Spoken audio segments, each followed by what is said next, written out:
Hello and welcome to today's webinar, a practical look at AI and HR tech, how to get going and stay in the know. My name is Jessica Oberto, Director of Recruitment Engineering at People Science.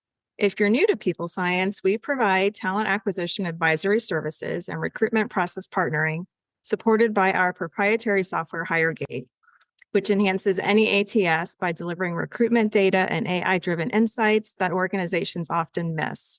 If you'd like to learn more, you can visit our website at people-science.com. And please don't hesitate to reach out to us after the webinar today with any questions or even to schedule a complimentary strategy session.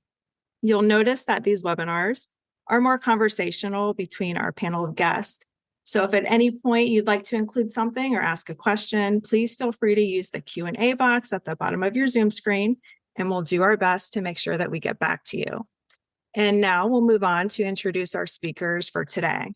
So we'd like to introduce Christine Nicholas. Christine is the founder and CEO of People Science and HireGate, a firm specializing in recruitment process partnering and talent acquisition consulting. Since 1997, Christine has led innovations in hiring strategies, creating the recruiting continuum methodology, and launching HireGate. Recognized as a thought leader, Christine brings decades of expertise in helping organizations solve their toughest hiring challenges. And we have our special guest today, Troy Avery. Troy is the Senior Director of HR at Forest Home, where he also oversees the Ojai Valley site and serves as the board of Lucent Insurance Captive. Troy is a former U.S. Navy chaplain. He has supported teams and communities across the globe before transitioning into HR leadership. At Forest Home, he's led a major HR transformation during the pandemic and now applies his passion for innovation to AI and automation, using low and no-code tools to streamline operations. And Troy will give us some more insight into that today. But welcome, Troy. Happy to have you. Thank you very much for the warm introduction. Very glad to be with you. Great. And last but not least, we have Lindsay Roundtree. Lindsay is our Director of Recruiting and Client Services at People Science. She partners directly with clients to ensure our engagements deliver results while leading recruiting teams and integrating the latest HR technology. Lindsay also provides data-driven insights and market metrics that help organizations improve hiring outcomes and achieve measurable business impact. Thanks for joining us, Lindsay. Thanks, Jessica. And Christine, I will hand it over to you. Well, good morning. And thank you, Jess. Thank you, everybody, for joining. Good morning to the West Coast. Good morning to the middle of the country. And good afternoon. Hope you're having good lunch here on the East Coast, where it's raining, in case anybody's curious, which is not such a bad thing because we've been dry for a while here. Well, there is so many things going on. And before we start to talk about those, I think Jess talked a little bit about how we like to keep this conversational. If you've got comments, you want to say something, we're willing to hear. We want to hear what you have to say. I'm very excited about Troy being here. I don't want to give away the story yet because we have some things to talk about first. But I met Troy at the Sharpen AI HI conference. And the way that I met him is that he stood up with some questions for some people that are really in the know and said, I have just used AI to streamline all the processes of my job. And I haven't shared this with my boss yet. And I think the whole room was kind of blown away, right? Because we're all HR practitioners. And like, he did what? As an in-the-seat HR generalist leader, Troy managed to take his own job fully into AI. So how did he do it? What are the results? How did this happen? I think is really an exciting story to hear about. And also a really practical, as we're talking about the practicality of AI, of looking at what are the options that you have as far as AI and where do you start? I'm equally happy to have Lindsay, our director of all things recruiting here at People Science, because she can speak to the AI portion of our own technology and the difference that that's made and how it operates. She can also tell you the wins and the pitfalls that we faced on that. She'll also tell you about the tools that we use to augment our own software and where we're going with that. So we've been ahead of AI for some time, but there's been a lot of changes, and hey, it's really very popular right now. So as we get started, go ahead, Jess. So it wouldn't be a People Science webinar if we didn't first start with this controversial Bureau of Labor Statistics numbers that we've been looking at since COVID, actually, So in our world, Jess and I look at these numbers all the time, and in our world, this is like so much excitement for us right now, right? Trying to figure out really what's happening. I said to the gang earlier, the Bureau of Labor Statistic is like the most popular place right now for those of us in human resources because of all the changes that are going on. So looking at all the numbers, and I know you're hearing a lot of things, I will tell you that we work diligently here to be unbiased and try not to take any type of a stance and look at the numbers agnostically. I think we do a pretty good job at that. But I also wanted to pull numbers this month that don't go too far into the weeds. So I think the main number for us right now is that there's 7.2 million unemployed people in July 2025 and 7.2 million job openings. That's what we would consider full employment. The number for full employment, according to the Fed and the Bureau of Labor Statistics, that number is actually 6%, which we're at 4.2%. But from a recruiting standpoint or from a talent perspective, this is saying across the country, we've got one candidate for every job. Now, there's a lot in that number that is a much bigger story. It doesn't matter, right? Because if you're trying to find AI developers, there's no one-to-one match there.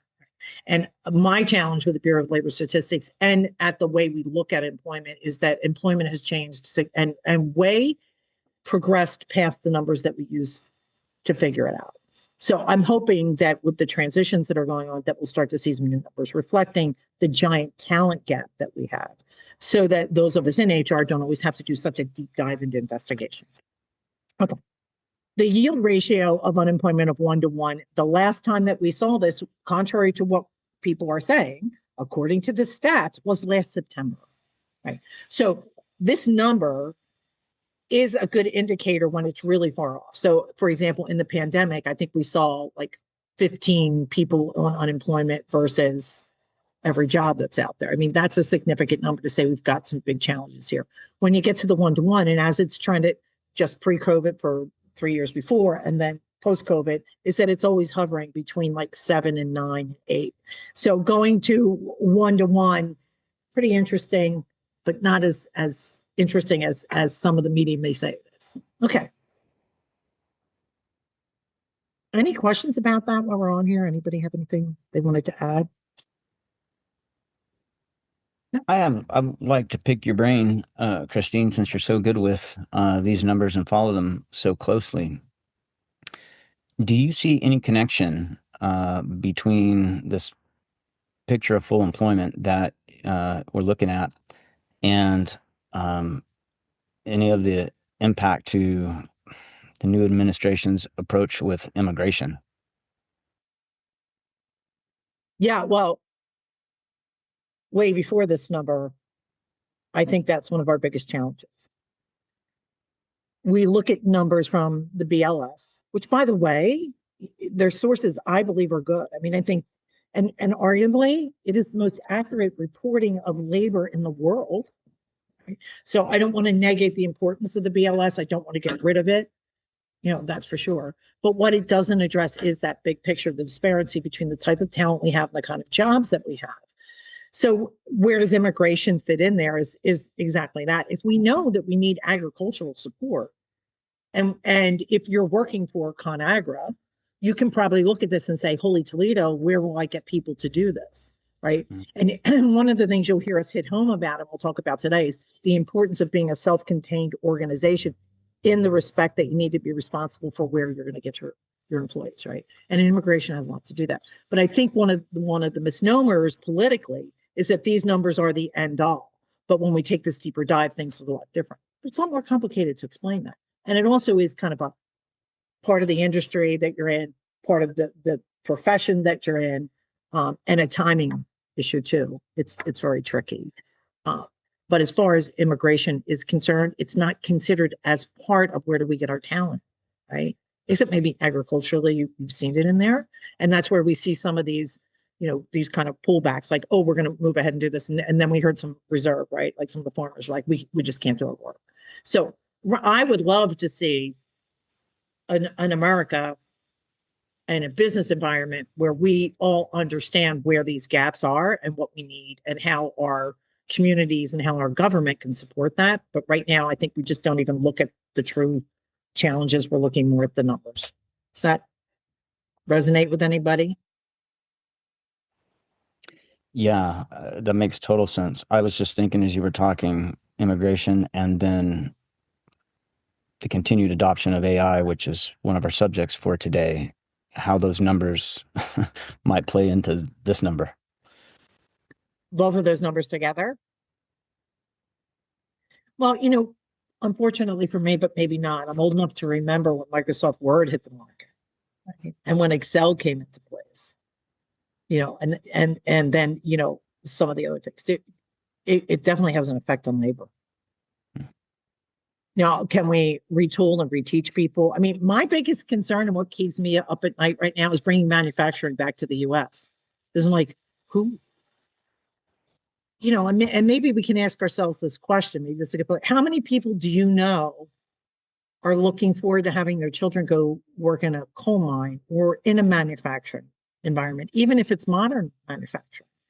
I mean, I know there are pockets of this, but do we have enough people with that type of interest and inclination and professional goal to meet the need? I mean, if you go back to the 90s, the early 90s, late 80s, one of the, it was George Bush Sr. came up with 1,000 points of light, a global environment.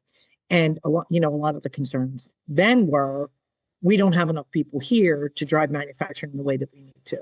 But unfortunately, when you go through a transition like that, you do have the people that are currently working.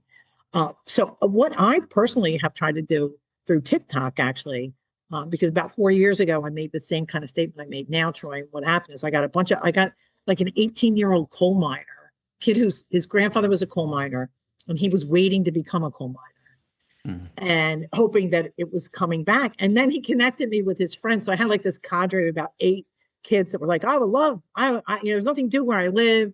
Used to be a coal mining area. I'd like to be a coal miner. So that kind of like reignited my interest and made me say, well, wait a minute, what are the statistics telling us? So is it out there? Yeah. Is it a personal situation? Yeah. But are these numbers reflecting any of it? Well, no, we need to change the word.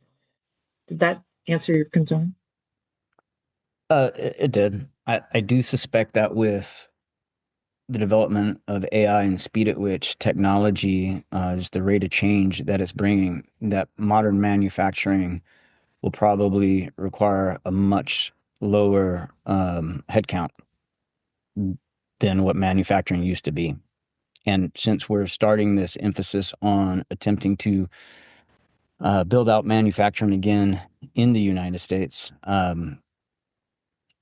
we're rebuilding manufacturing at a time where you can, from the ground up, design things with AI and automation and robotics and things to the point where I think we probably can bring manufacturing back in a substantive way, but I think it's just going to look very, very different than it did before and require much less labor than it did before, if I had to guess.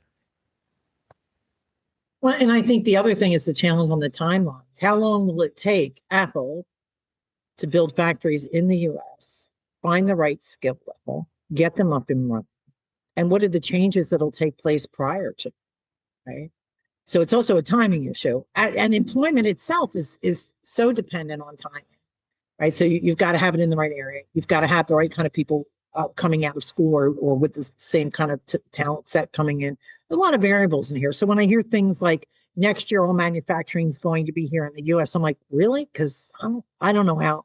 I don't understand at all, having worked with so many different kinds of organizations and particularly production, how we can build these factories and populate them with employees fast enough that are retooled with modern production to do this. I don't see it happening in a short window. I think that's a 10-year plan, at least an 8-year plan, just to get people trained and get everything to full suite. It's not like we just build these factories and it happens. I think how much of that is rhetoric to get us there and how much will it help get us there as compared to the reality of it actually happening.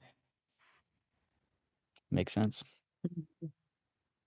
Yeah, just take us to the next number. So our last employment statistic, are we getting there? It's not, I'm not seeing it change here, Jess. Yeah. Monthly employment amount changes. Yeah, no, not seeing it. And it's still static on the last slide. Let me go back in. But Jess is going to pull up the slide that demonstrates the numbers that were quite controversial and the question that came in, which actually caused President Trump to fire the head of the Bureau of Labor Statistics.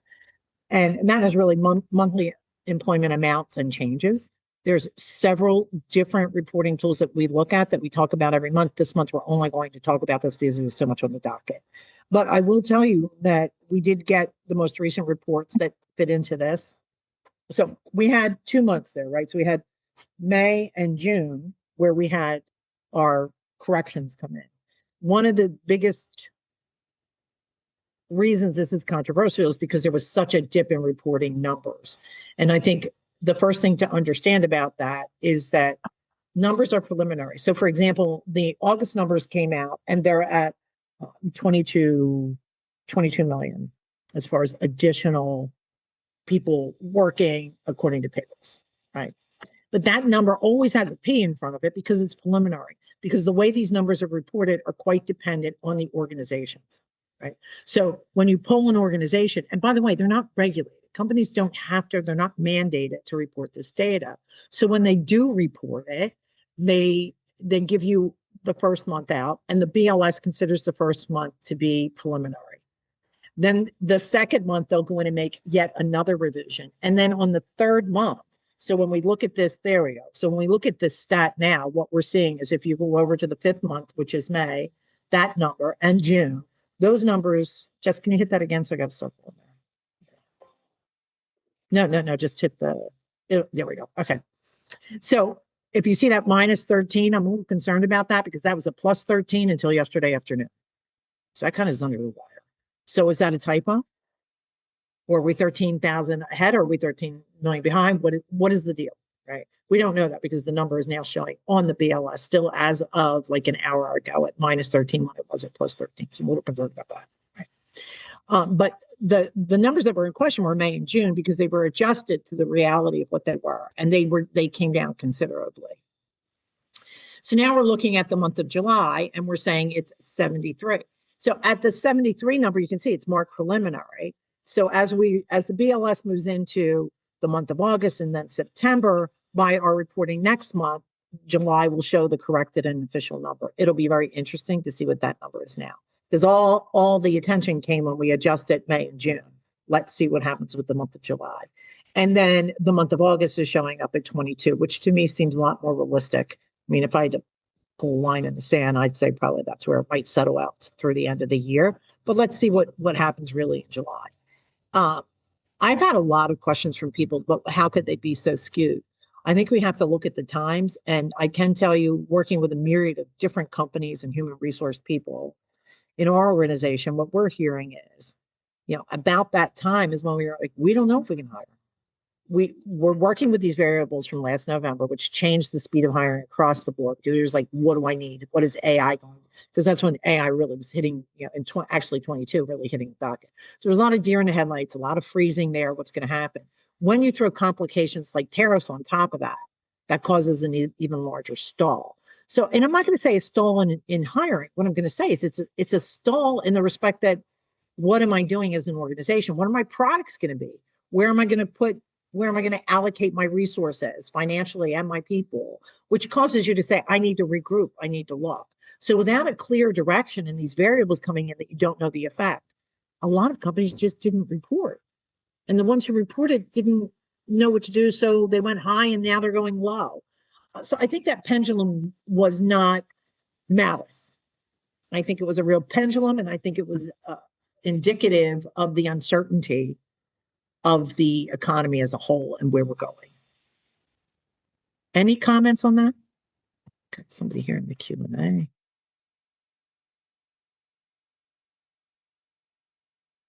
This is a webinar on AI. We just, this is how we start our webinars. We talk about current facts for the talent profession. Okay. Jess?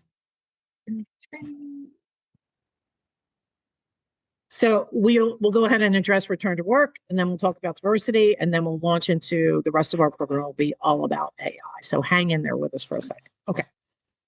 On the RTO side, I know we've got a lot of questions this month about this. September seems to be the big month, but as of now, 27% of companies will have a full return to work in place by the end of 2025. So that's 27%. Here's the caveat to that, though. 67% of the companies will offer some level of flexibility. So not using the term hybrid, but most of them that are going back are also going to be adding some kind of flexibility.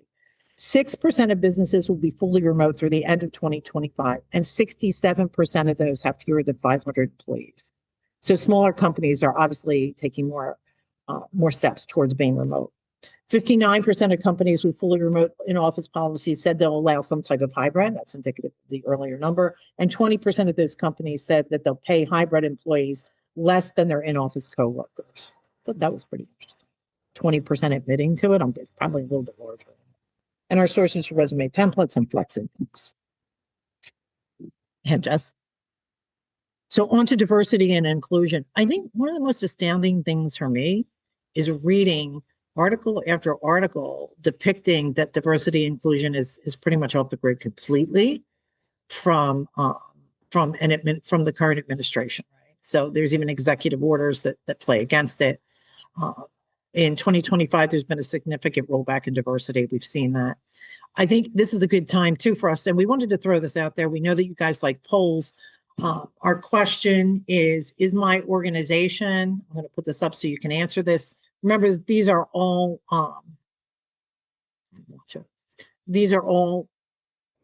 confidential. We can't see who's answering this, but the question is, my organization's DEI focus has increased, decreased, or stayed the same this year? Can you guys see the poll running?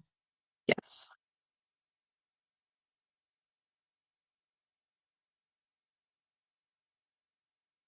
Okay, give you like 30 more seconds to answer. My organization's DEI focus has increased, decreased, or stayed the same. Interesting. Many people stayed the same. Good to hear that. Thank you, everybody. Increase was 8%, decrease was 8%.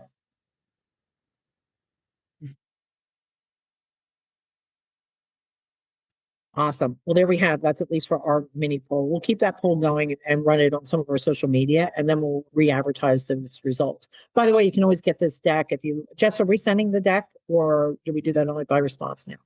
Yes, we can send the deck after the webinar when we send a link of the recording as well. Okay, great. So let's talk AI. These are the 10 most popular AI tools as of September 1 of this year. And this kind of blew me away. I think, again, AI is in the formation roles, but we're going to look at 2 more slides about AI before we have Troy tell us his story and Lindsay talk about our findings here at People Science. I had no idea Canva would be at the top of this, right? But this is indicative of the fact that AI has been in place for a long time. And of course, media users and marketing have been using it longer than most of the people in industry. ChatGPT is number 2, Phantom, Gemini, GitHub Copilot, Grammarly. I mean, I wasn't even thinking in terms of Grammarly as AI anymore, right? We're all just kind of used to it. Murph AI, I've never heard of. Notion, I think we all heard a little bit about. Synthesia and Zapier. So again, we'll send this out and you can take a look, but those are the most popular. I think this, I was personally most curious as we've been using AI more and more in our daily activities here at People Sciences. Where's this data coming from? And I think the assumption most people make is it's coming from the internet, and it is, but what sources on the internet? And when you hear that, I think we kind of default to Google, most of us. Well, here's the reality. The number one place where AI gets its facts, 40%, is Reddit.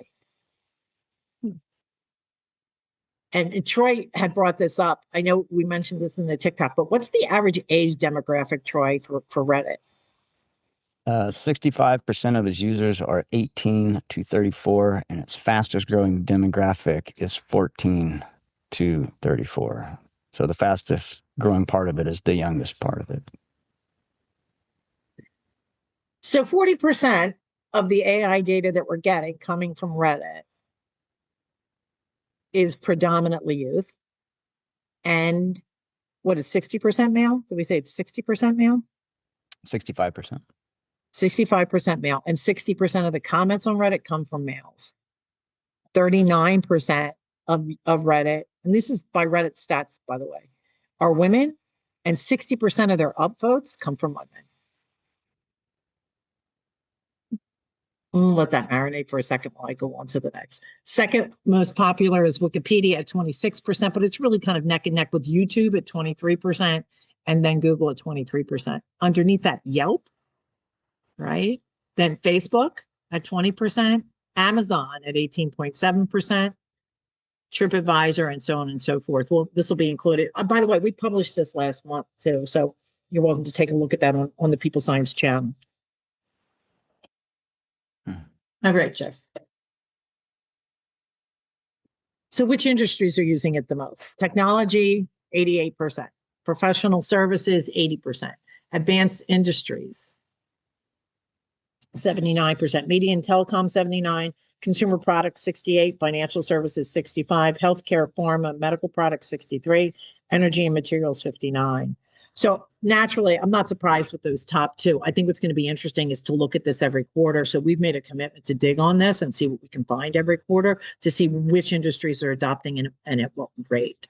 But if you're in any one of these professions, I hope that this helps give you an idea of what's going on in your own industry. And with that, I'm going to throw it over to Troy to tell us his story, and then we'll follow up with Lindsay. Yeah. So as you mentioned, Christine, we met at the AI and HR conference for SHRM in San Francisco, and it was a great conference. Somewhere toward the end of the conference, panelists were taking questions, and I just shared a little bit of why I was there, which was because about 2 months earlier, out of sheer curiosity, I follow the markets a little bit, and just looking at the huge sums that were being invested in AI, I had a hard time believing they were going to be able to get a return on that investment. And so that led me to go, I want to go learn to play with this stuff myself. I'm a fairly curious person. And there is a website called School, but they spell it wrong. It's SKOOL. And basically, anyone can claim to teach anything there. But because AI and automation is so new, a lot of the people who are experts in that field are showing up there to offer their courses and their skills. So I went there and found a guy who felt like I could learn from. He spoke real slow, British guy, good accent, enjoyable to listen to. And there was a 2-hour course on automation. It wasn't even AI as much as it was learning to automate tasks that you do every day. And so this 2-hour course ended up being about 10 to 12 hours of working through it, because you have to stop and follow the examples and set up the accounts and all the stuff that's involved with, creating an environment to practice automation. And about halfway through the course, I realized I had enough information, or thought I did, to start testing some of this stuff out of my own work.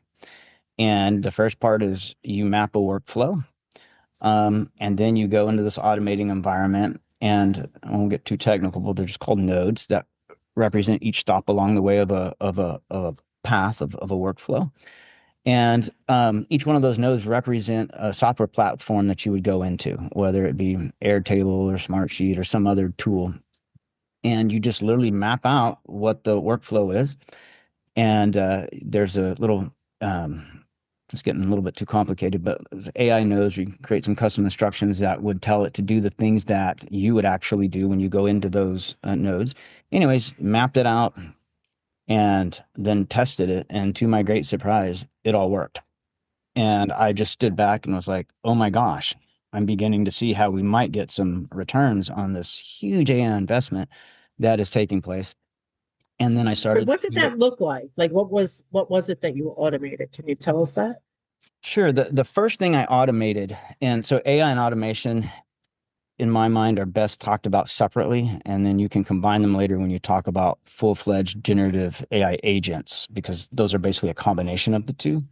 But there was a training platform that our organization, and we have about 500 people, was struggling. We were struggling with our providing video trainings for people who'd missed in-person trainings, as well as our onboarding trainings, just a selection training. And then you had department trainings. And our record keeping was scattered all across the organization in different types of software with different levels of excellence. Some were done really well, some were just not. And my boss was saying, hey, we need to standardize this whole thing and make it so the quality is consistent across the board, no matter what training we're offering, no matter what department. Up to that point, I had been responsible for compliance with HR, making sure all of our compliance trainings are complete and all our record keeping is good. And he said, Troy, since you're already doing this with compliance and onboarding, I want you to do it for the whole organization. And I pushed back and said, why would that be my job to do building and grounds training, ladder training or fire safety or whatever? That has nothing to do with HR. I don't have the time or the bandwidth to do all this. And he said, well, it is what it is. I want you to figure out how to do it. And I want it consistent and I want it excellent and so on and so forth. And so that was right at the time I was taking this course. And it dawned on me about halfway through that, wait a minute, all the things, and I looked at all the software applications. I mean, probably 20 different ones that claim to offer this solution. And I would set up trial accounts, go into them, play with them, and just something about them did not work for what we were trying to do. And ironically, the reporting functions were consistently not very good, which you think you would want if you're dealing with record keeping. But I had in my mind what I wanted. I just wasn't finding in the marketplace anything that solved that problem. And then about halfway through this course, it dawned on me, I think I have enough information to set up the system I actually want using these skills. And that was the first big test where I built out a training system in which you can store and house all of your trainings. And there's a consistent process, so quality is good. But the big part about it was, who wants to manage all that all the time? It'd be a major time suck. And so I realized with automation, all the things that would require me normally manually doing something, I could just automate. And so I set this system up and introduced it little by little to different parts of the organization and ended up building out the whole system. And now it's working beautifully. But the best part about the whole thing is once I integrate a training from one of our departments into it, I never have to touch it again because everything's automated. And so it's not a time suck. It frees up tons of time. And I had spent more time just researching options and playing with these different software packages, trying to solve this organizational, business problem. And to then realize I could just create this thing myself and then did it and it actually worked. And then I rolled it out little by little through the department to see, well, when does this thing break down and stop working? And to this point, it hasn't. And all of our records are beautiful and all of our trainings are consistent. And it's not that difficult to integrate more trainings into the system. That's the only time consuming part. But once that's done, because it's all automated, as long as we're paying the subscriptions to the different components of this AI and automation environment I've created, as long as those bills are getting paid, everything runs smooth as can be. That's the only downside would be if maybe we change credit cards and someone forgot to update it or something, then the system would break down. But otherwise, it just works. And the amazing part to me was after looking at all of the different software packages and not finding what I wanted, I had a very clear idea of what I wanted. And then that I was able to actually build out just from thinking about what I wanted, something that actually worked. Made me realize that if I can do this, anybody who's willing to embrace a commitment to continual learning with AI and automation, anybody can do this. We're in the era of no code or low code tools. And even in an automation environment where you bump up to maybe a problem you're trying to solve that does require code, you just go to ChatGPT or you go to Claude, you describe it, you tell it what system you're in. You can even upload a screenshot of the workflow you're automating and say, I need you to create code for this thing called the code node. And it does. And you copy and paste it into the code node and you're just moving on through the workflow until it's done. And you hit activate and test. And to my great surprise, it works. So anybody can really do this if they're willing to be curious and learn a bit. But that's when I realized that we really are in a new world. Because as you look at the work you do, almost all of the work we do involves going into software systems, doing something in that system, manipulating data in some way, and then exporting it, and then putting that data into some other software. And you just keep doing that till you get to your end product. That's just a workflow, and you can automate that. And once I understood that, then I realized we really are in a new world. And what I had shared at the AI conference was that little story, and just that at that at that point, and that's why I wanted to go to that conference, because I was very interested at that point. I'm like, well, I want to go see what this AI and HR is, because I'm starting to develop an interest in it and a little bit of proficiency. And I shared that I hadn't shared that with my boss yet. And he absolutely knows now, wonderful man. And I have got lots of new work figuring out how to apply these tools throughout the rest of the organization, little by little, incrementally. But that's when I realized we really are in a new world. And if I can do it, pretty much anybody can do it if they're just willing to embrace the learning curve. Well, and I think the thing about AI that I get a lot of questions about, Lindsay, you can probably speak to this better, is there's some really, really good AI that's operating out there, right? But the first thing to recognize is AI needs data. One of the things that you said that really resonated with me is that it's data, you had the data. So you had the data and you knew what you needed to do. And because you had the data, it was easier to use the technology. I think this is the first point in history where technology is kind of like subservient to the data, right? Data is king. In this case, a lot of cases, Reddit, right? So, but once you have that data, then you say, is there a tool that can do exactly what I wanted to do?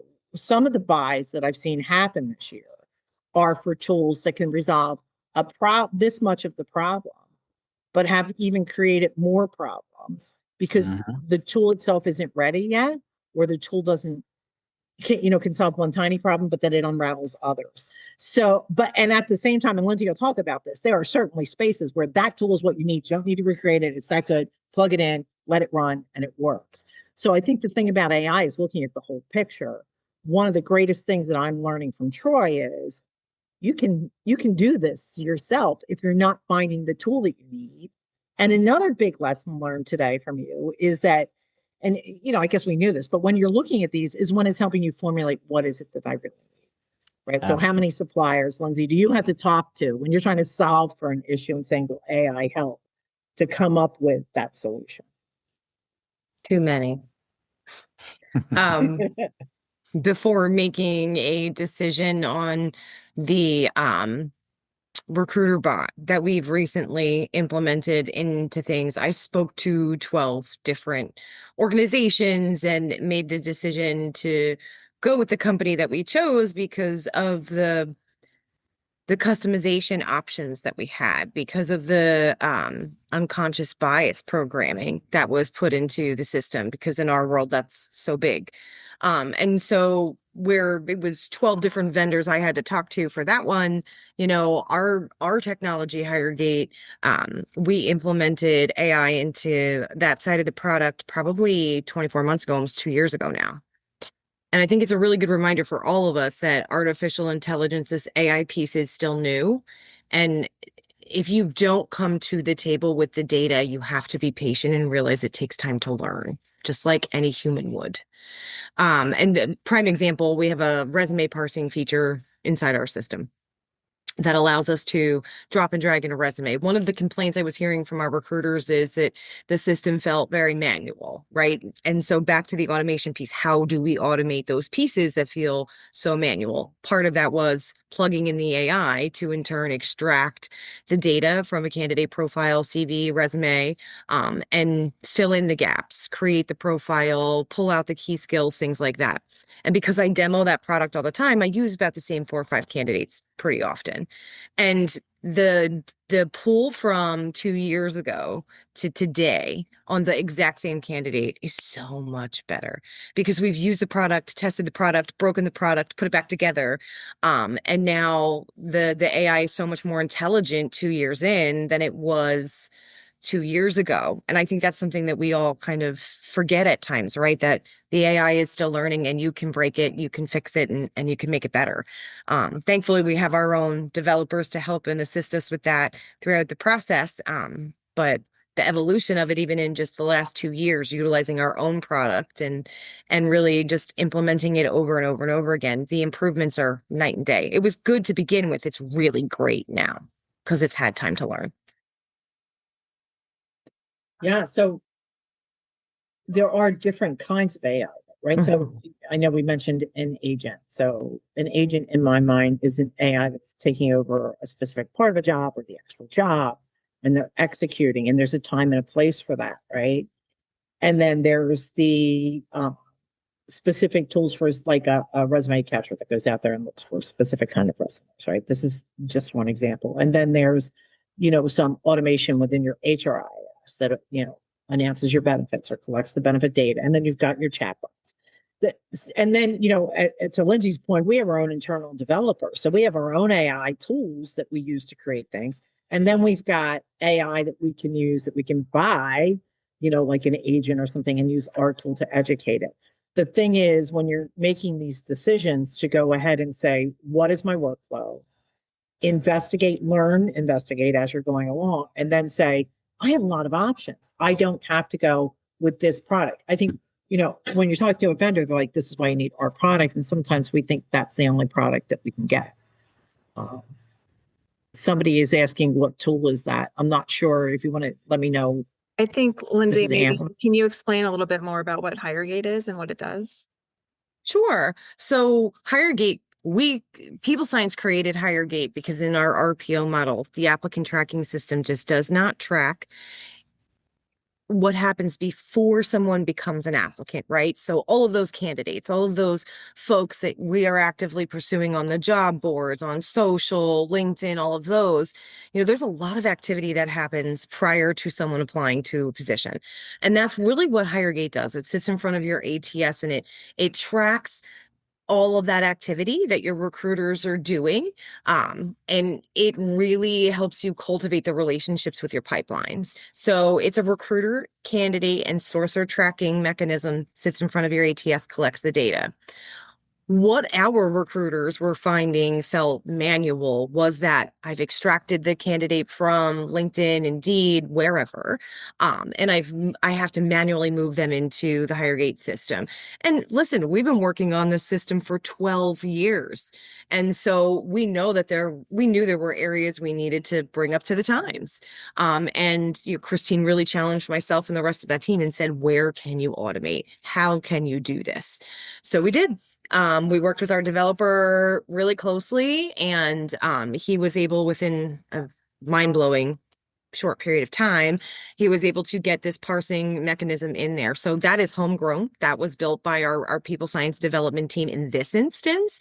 And like I said, we've been teaching that AI for quite some time, but the system itself really is supposed to fill in the holes of that ATS tech stack that's in front of us and our recruiters that just doesn't encompass the data that happens outside of the ATS. And that is such a big part of what we do, right? ATSs were built far before, being a sourcer was a permanent position in our industry, right? And now that is such a big part of what we do. And so knowing that pigeonholing yourself into just your applicants is never going to give you the big picture or the data that you need to build business cases for change, we had no option. We had to implement HireGate into the way that we were doing things, the way we were recruiting, so we can make the change we promised to our clients. I had a chief people officer yesterday I was talking to, and she said to me point blank, technology is dictating how I'm running my organization instead of me using technology to dictate how I want to run this organization. I think with Troy's work and the things that Lindsay's describing, we've had to do with HireGate, because our clients don't care that the applicant tracking system isn't collecting the data. They want the data. As the leader of the organization and the other leaders here in our organization, if we don't know precisely what type of recruiting talent we need, how they're executing, what tools they need, we can't make smart business decisions. So we've had to create, that's one of the reasons we created HireGate, because we need to know that data so that we can have partnerships that are cost of, that do a good job and are cost effective, right? So being really smart about how you do it, and AI can give you that opportunity. Now, I just want to go back again too, because make sure that you understand, we have internal developers that are using AI tools. Right? So there's developers AI tools. And that's back in 22, we ignited that, which makes things very different in HireGate. One of the things you really need to consider when you look at the applicant tracking world, I'm making a lot of enemies here. But truth out, in 2004, applicant tracking systems were the bomb, because there was no way, unless you used an Excel spreadsheet yourself or Access, Maybe has I make a SQL base to keep track of candidates. They are excellent at taking the applicant, getting the applicant in the system and taking them across. The relationship building, we all know, not so much, right? But if your entire talent acquisition team in this case is being run by an ATS, well, that's this much of your work now. In 2004, you had a bunch of incoming candidates who posted the job and got an answer. That's not how you recruit. You got a whole ecosystem you have to be. So we're making the argument right now, forget the name ATS. You need a recruiting platform. Now, how much of that platform can you buy? How much does it make sense that you build? But first and foremost, what's your workflow, right, Troy? What kind of work? How do you want this to go? What do you want this to do? So this is really very, very empowering. And we're just talking right now because people science works predominantly on talent acquisition. But when we look at how this has been applied on the HRIS side, as far as employee engagement, understanding your employees better, all those things you didn't know before, AI not only makes it easier for you to do it, the data that you use is going to be to your data, and then you can match it to the world, but it can be your data first. It's going to be more cost effective, and Hail Mary, it's faster. You know, we had a big opportunity that came to us, and the person said, what I'm going to need you to do is I need to make sure that HireGate can create a candidate profile for internal executive recruiters so that they don't have to write them up. But we were doing this demo in like a week. So I talked to our head developer, and this actually was on the roadmap for like 5 months out, 6 months out. And then they got to start the development and do it, right? Yeah. That was on a Wednesday. Saturday night at midnight, he messaged me. We were live on Monday. Lindsay's team tested through Thursday, and we were live on Friday. And we broke it quite a few times that he had where his team needed to come in and fix, readjust, relaunch for testing. So it was a really hectic 4 days, but it was so exciting to watch. And it was done. Mm-hmm. And it didn't throw off the rest of the roadmap because the amount of work that developers have to do is so much less than it was pre the AI tools that we implemented into the system. So at this point, too, I would go back and say, Troy, how long did it take you to learn it and then to make it happen? Well, not to be too specific, but back to breaking apart automation and large language models. The automation part took the longest. I would say it took about 10 hours. But once you learn what you learn in those 10 hours, it's worth like 10 years of knowledge, because what happens when you learn how to move beyond adoption to leveraging these tools is the way you know that you're leveraging is everything speeds up. So productivity just spikes up, but something else spikes up alongside of it that used to trend down. It used to be when productivity spiked, quality tended to fall because people would get overwhelmed trying to do too many things. Now what I'm seeing is productivity spikes, but quality spikes at the same time. And so at this point, automation and AI start coming back together on the both of those spiking in unison. But I Can would you say that again, Troy? I want to write that down. Well, I'm going to put it in the chat. Human beings being what we are, and frankly, large language models are just like this. You give them too much to do at one time, and the quality of what they give you back declines. And you're like, well, I can't trust this. But if when you use a large language model properly, some best practices are have a narrow scope of what you're focused on. And I'm talking about if you build a custom GPT that you write your own instructions for and load with your own files and data.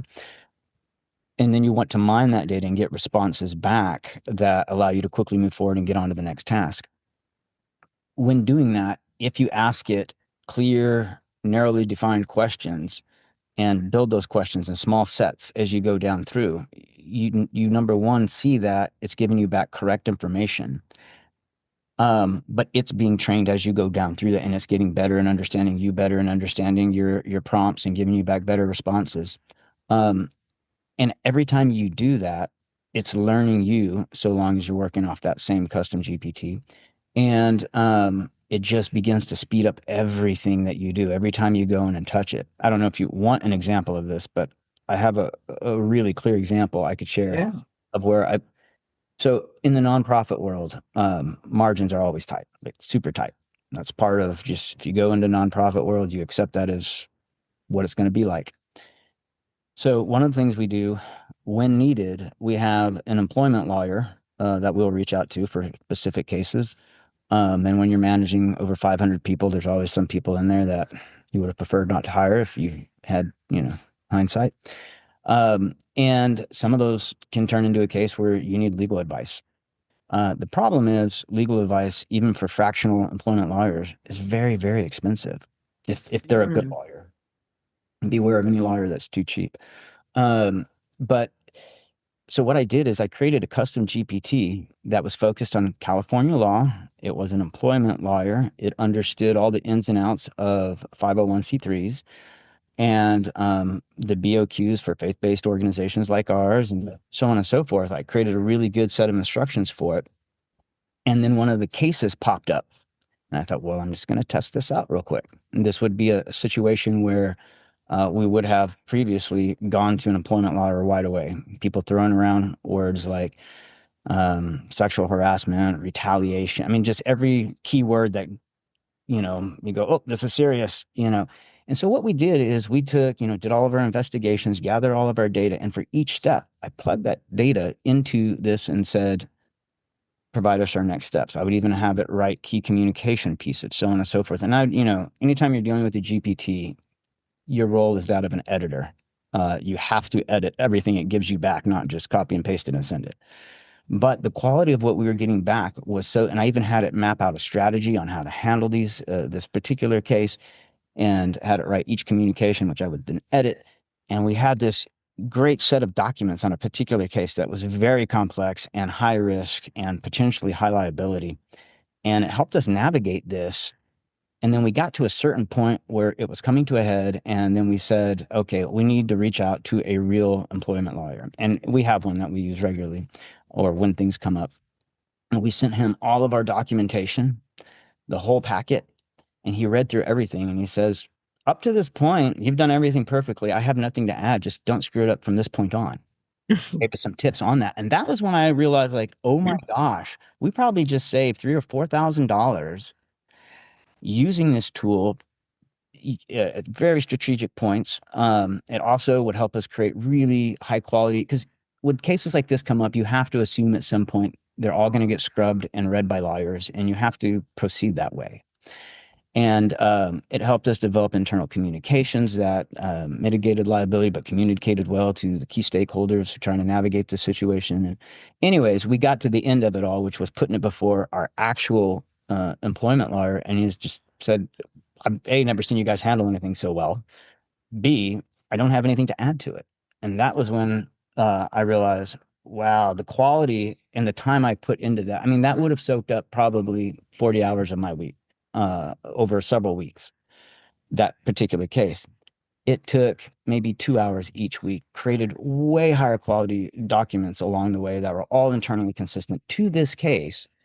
And then when we put it before a real lawyer, you say, I don't have anything to add. And that was when I realized, oh, quality went way up, time saving went way up. So both those things were spiking in unison. The speed at which we were moving was much faster, but the quality of what we were doing was much higher. And so a well-crafted, and that doesn't involve any automation, that's just a large language model. But that was when I realized these types of tools have created a new workforce, and for those who learn them, a new kind of worker who is exponentially more valuable because they can do way more while keeping the quality high than was ever possible before.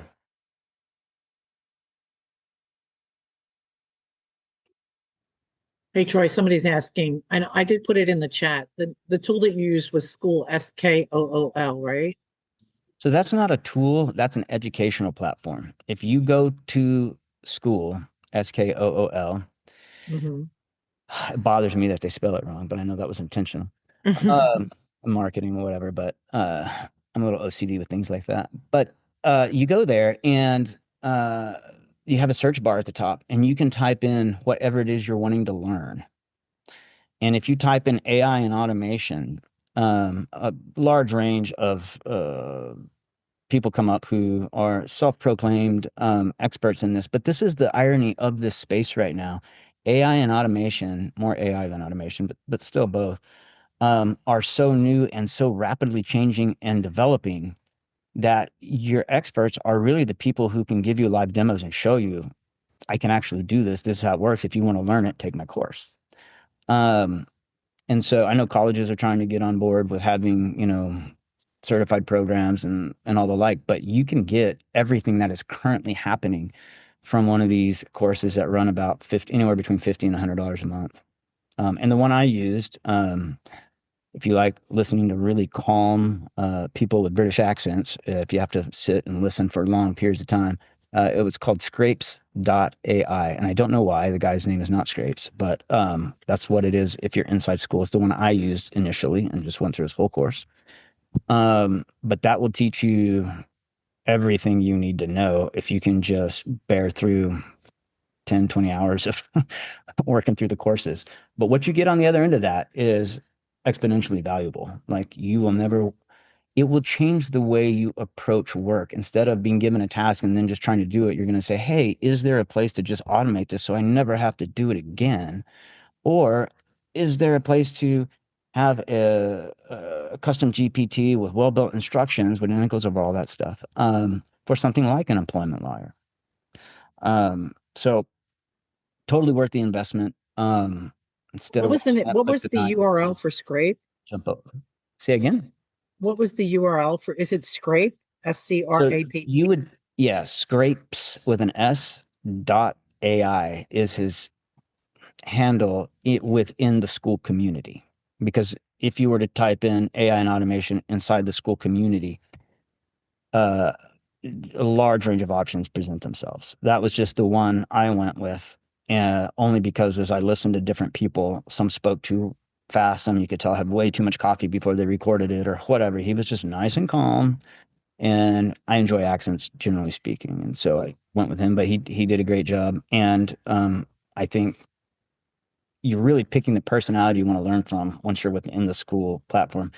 Because I have gone into other ones and other courses that were on there, but they all teach basically exactly the same thing. It's just dealing with the personality. You can only handle so much of someone's personality when you're sitting there, following every little step.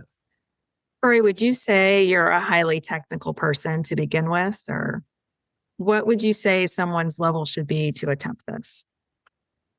Because we're in the no code, low code era. When I say low code, I mean you just go to a GPT and have it create the code.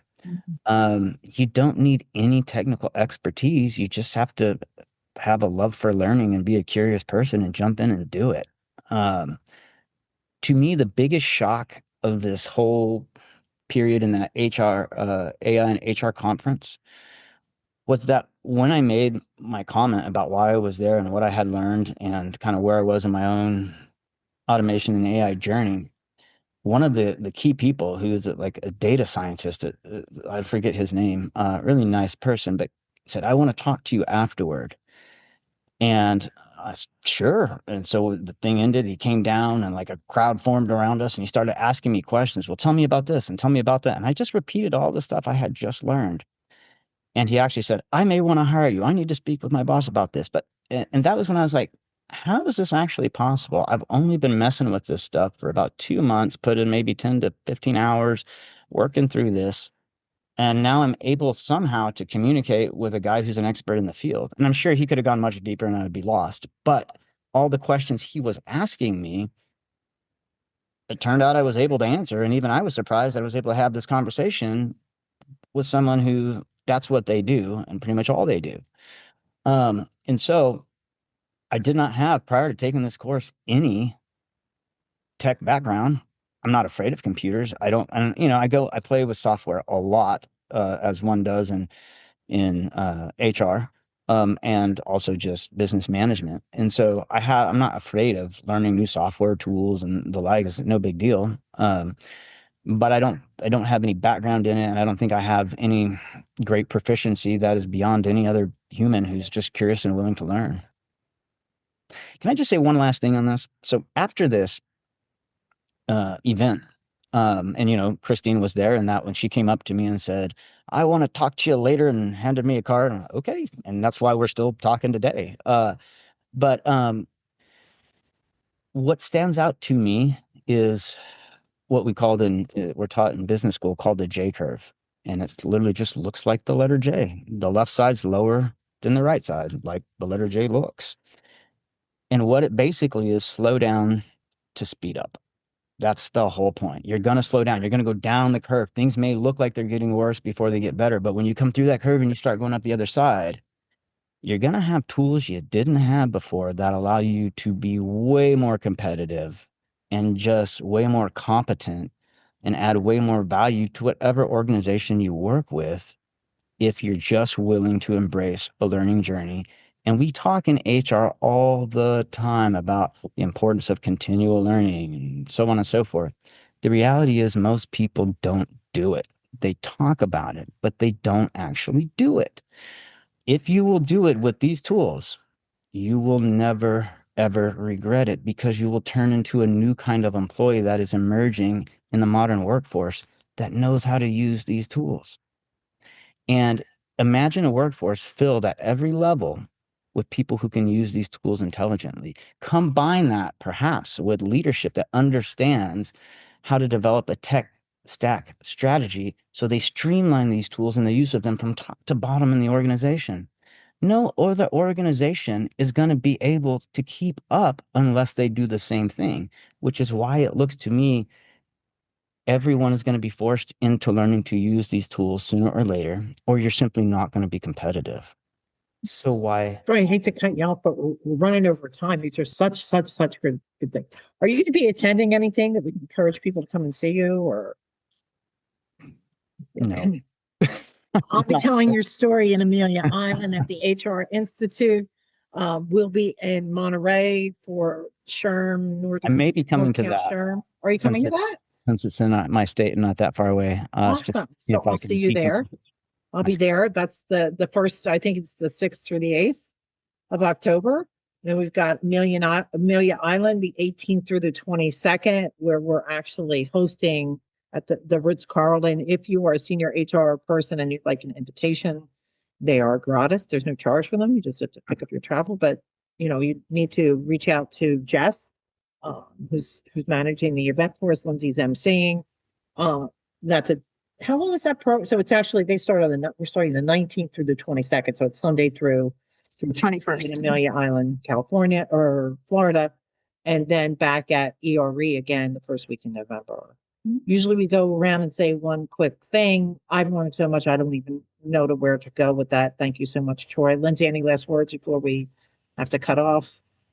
I don't think so. We covered so much today that I now feel like I need to go back to the drawing board and reevaluate some things. So I don't know that I have one shout out in particular other than continue working in the AI that you think you need and keep learning, because I think that we're all in that learning phase. And I know it feels overwhelming, but remember, we're all in that same boat with the oar right now. We're all learning. Jess. I think it was empowering, Troy, to hear how you looked at your workflow, you took the tools that you wanted to use and you made it work for you. And I think that will translate greatly into talent acquisition and any other HR function. So thank you for sharing your story. Real pleasure to be with all of you. Welcome to the new world of work, everybody. Just keeps changing. Thank you, Troy. Thank you, Jess. Thank you, Lindsay. Thank you, followers, listeners. We'll see you again next month. Again, anytime you need us, just give us a shout.